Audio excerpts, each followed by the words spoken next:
This is the gospel of Jesus Christ according to Luke, the 12th chapter.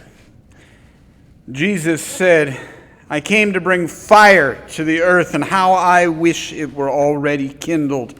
I have a baptism with which to be baptized, and what stress I am under until it is completed. Do you think that I have come to bring peace to the earth? No, I tell you, but rather division. From now on, 5 in one household will be divided, 3 against 2, and 2 against 3. They will be divided, father against son, and son against father, mother against daughter, daughter against mother, mother-in-law against daughter-in-law, and daughter-in-law against mother-in-law." He also said to the crowds, "When you see a cloud rising in the west, you immediately say it is going to rain, and so it happens. And when you see the south wind blowing, you say there will be scorching heat, and it happens. You hypocrites! You know how to interpret the appearance of earth and sky, but why do you not know how to interpret the present time?" This is the gospel of our Lord.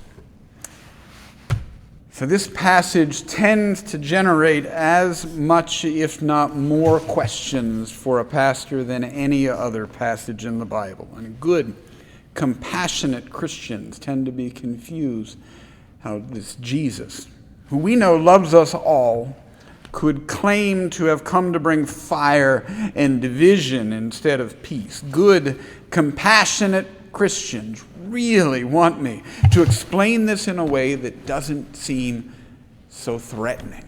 And I get it. This passage threatens to break apart some of the relationships that we hold most dear and sacred in our lives. But you know what?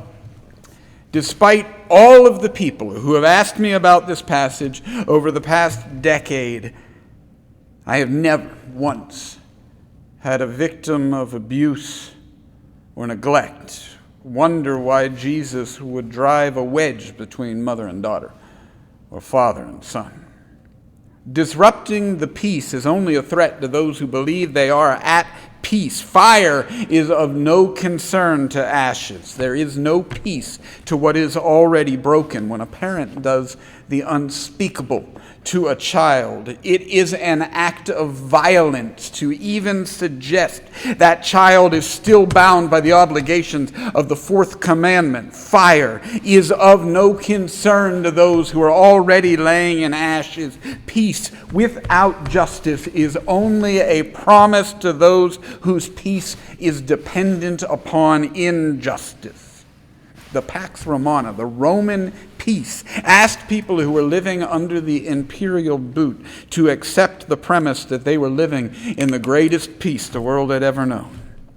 And for those who were living well under Roman rule, it wasn't entirely untrue. The empire during the Pax Romana era was rather effective at preventing revolt and open warfare. It was rather successful at encouraging what accounted for peaceful international trade of the time. Criminals were swiftly punished for their transgressions. By objective standards, they were living in one of the greatest eras of peace the world had ever known. But it was a peace enforced by the threat of the sword and crucifixion. It was a peace often inflicted upon its subjects rather than given to them. The keepers of local laws, including the Sanhedrin and temple police, were required to follow imperial orders, and troops were quickly sent to any region with the audacity to ask for anything different than what Roman peace could offer.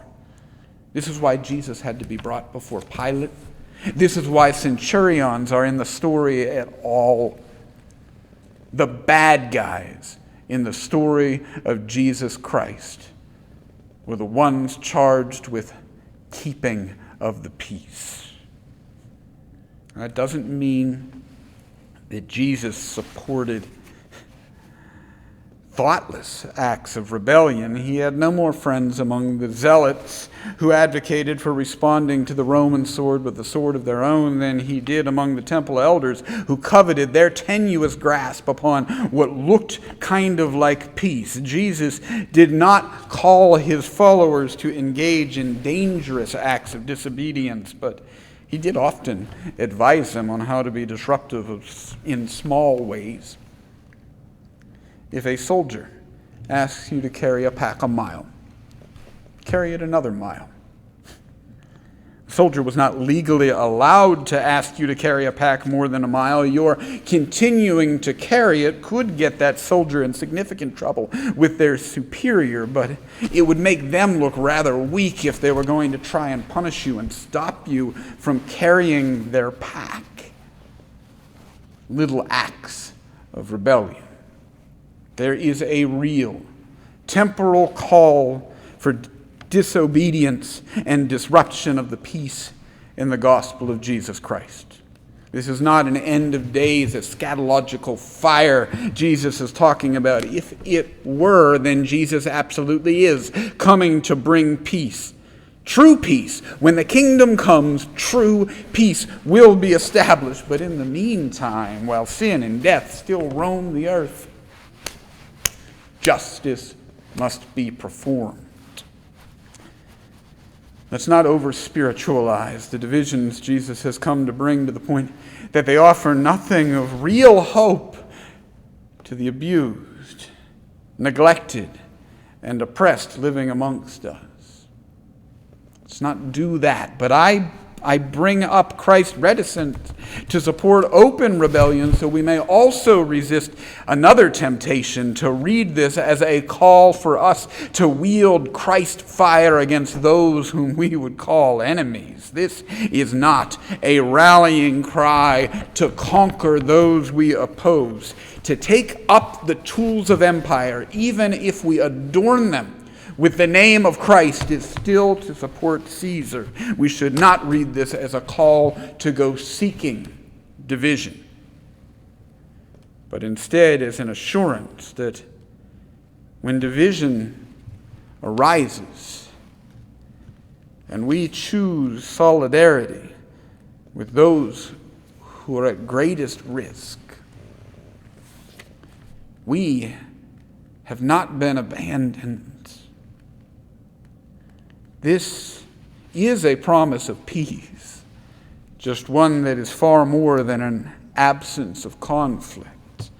This is not a call to chaos. It is a condemnation of the very concept that peace can exist without justice. Those who decry a disruption of the peace but say nothing about the denial of human dignity have never and will never stand with God. Let's look at the history. Paul was imprisoned for disrupting the Roman peace. Luther was hunted for disrupting the church's peace. Dietrich Bonhoeffer martyred for disrupting Nazi Germany's peace. Malcolm X and Martin Luther King Jr. both martyred for disrupting the peace of these United States. The forces of empire have always tried to convince us that the peace it ensures is more important than the human beings who will end up collateral damage of the assurance of that peace. The good news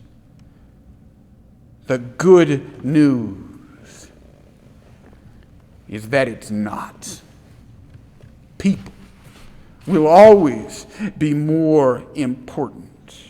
So I will not attempt the mental gymnastics of equivocating or minimizing the threat to those who benefit from that peace that is explicit in this passage. The way of Christ is not meant to be an assurance to those who are already comfortable. It is a promise of liberation to those who are being persecuted. If at any time we find that we are not the ones in fear of being treated as less than human, do not mistake that for being the good news.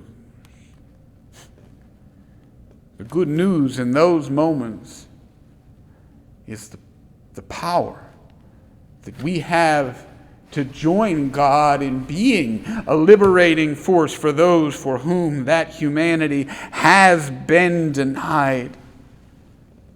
The good news is that we still can stand with God. So I will also say, When you read of the rise of the Third Reich or Stalin, or the dirty war in Argentina, or the lynchings of Jim Crow America, you say it was evil, and it was.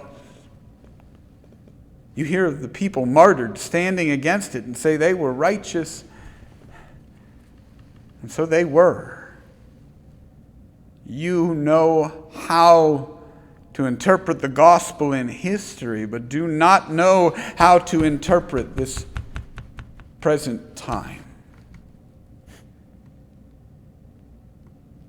Do not listen to those who promise peace and security. Peace is not the promise, at least not that peace.